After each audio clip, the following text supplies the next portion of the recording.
This is Wayne here with Tri-County Locksmith, and today we're going to be installing the IVES continuous hinge. This one's a little bit different than some of the other hinges that we've done. It still includes that lifetime warranty, but it just requires a little bit different process in installation. So we're going to show you how to do that on this door right here that's dragging on the ground really bad and is no longer locking because the current pivot hinges are completely worn out. So the first thing that we did is we're going to take the screws out of this middle pivot hinge, because we still have one on the top and one on the bottom, and we're actually going to be able to remove these so I don't have to cut through them or deal with them later. So now they're completely out of the equation, just like that, and now we can focus on the top and the bottom. So we're going to actually shim the back side. You do want to make sure that you have just a tiny little bit of gap in there so that the door's not sucked completely over and it'll cause problems in the future. So I'll break a shim off in the top and the bottom, and then we'll throw a shim here and throw a shim here, and that's going to keep it so we can pin this door completely in place and still be able to go ahead and utilize the airbags on the door. All right, so we got our shim broke off in here. We got one here. I'll actually move that back up. We got one here, and then we'll put some in the top as well, and then we can go ahead and start moving this thing up. Okay, just like so. Right on these lines is going to make it so that this doesn't dip in like so. We're going to put right directly on the line. All right, so now we have the appropriate wedges up in the top again, right on this knuckle here, so it doesn't actually go down, right? And then we've got this one over here again, so it doesn't dip down. We've got our shim lined up on this side, keeping at the top here, okay? And then we've got one at the bottom to make sure that we don't shove it over too far and that we create the same gap here. We're also locked in the lock position so nobody can exit through the door and dump it on us.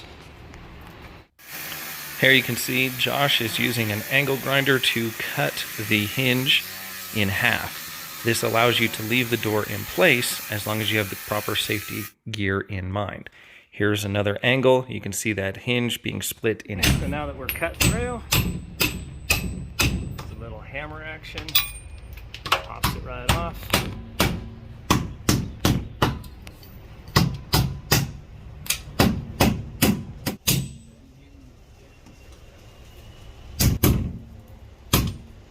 There she goes. And we just poke the screws back, the bolts back in the holes.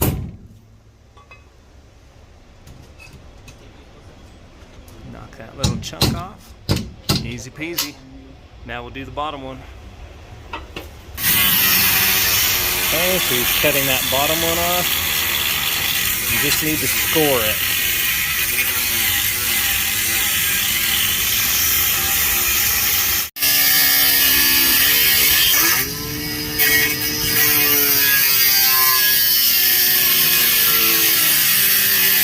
Door's now all prepped. We've got the hinge cut off of here. We still have our spacer over there. Still got our spacers on this side, and now the bottom pivot's gone as well.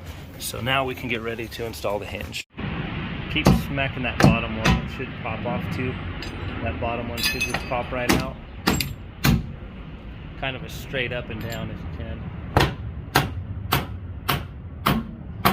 There she goes.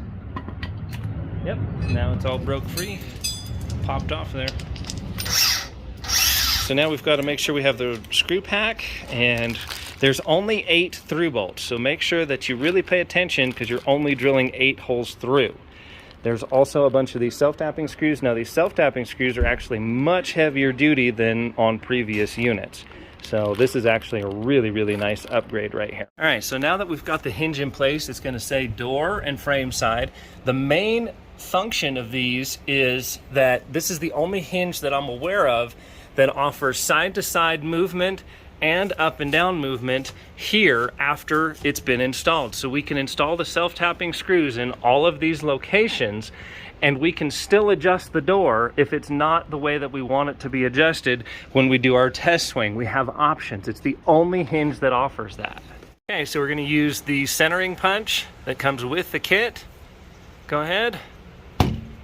Cool.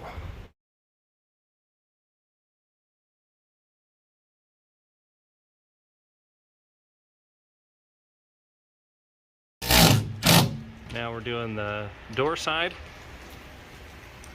And notice I've circled the 8 holes that I've chosen to do the through bolts through so I don't forget. Okay, so we're doing the frame side first. You want to make sure that we get one up in the top, one in the bottom, and then you'll see that I've kind of marked out where the center line is on the bottom because you're not going to be able to see it. You can also fold that hinge back and be able to see where that center line is as well.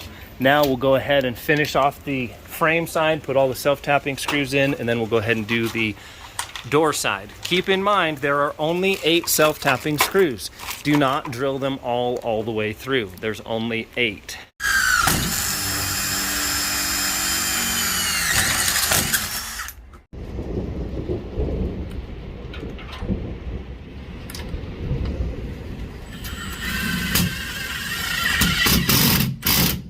Those really hook up. I mean, they're really tight. So now we've got a little gap down here. If you don't have a gap, you'll have to drill a hole to make sure you can pull all the bolts out of the bottom.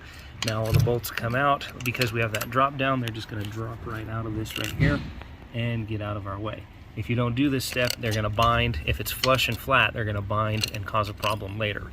If you forget this step, you can actually drill a hole right here and pull them out right through there with a hole saw or a step bit.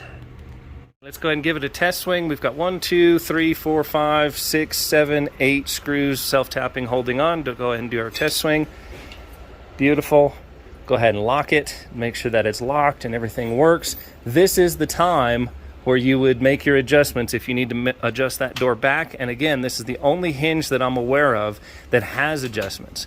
That's a really smooth open, isn't it? Open and lock. Okay. Very smooth. Cool. Everything is looking good. I'm going to take this fella off of there, and now this door is very, very nicely set and ready to go.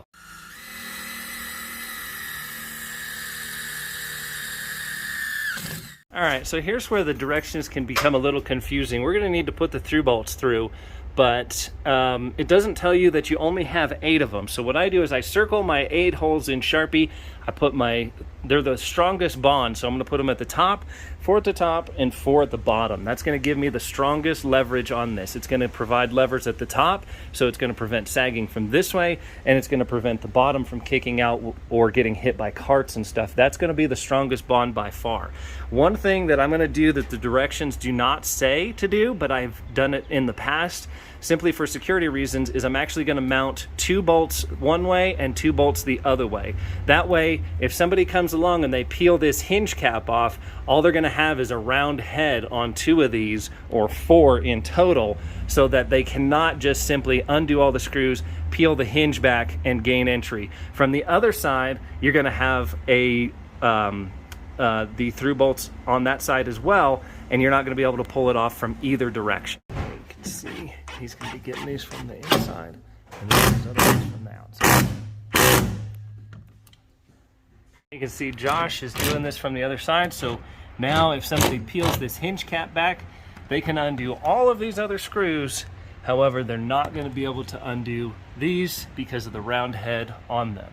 Then we're going to have 2 facing the other way, so you can't undo the screws from that way either. Now we're going to put the hinge cover in place. Basically, it's just this piece right here. Okay, has all these different little markings on it. It would be nice if they were labeled which one was door and which one was frame side, because they do appear to be different. But my favorite way is to just have a block of wood and a good dead blow hammer.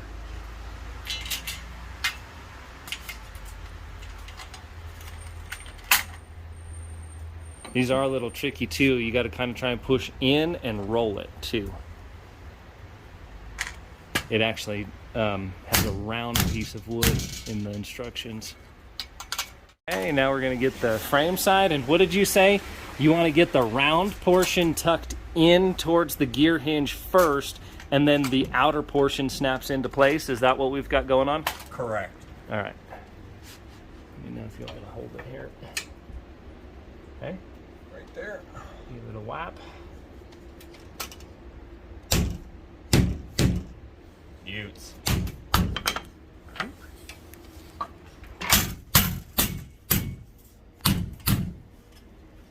Okay, and you can see how it's just kind of clicking right in.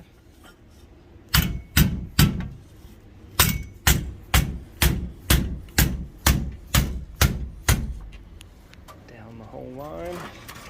So you can see exactly how everything is lining up together here and how these pieces fit together.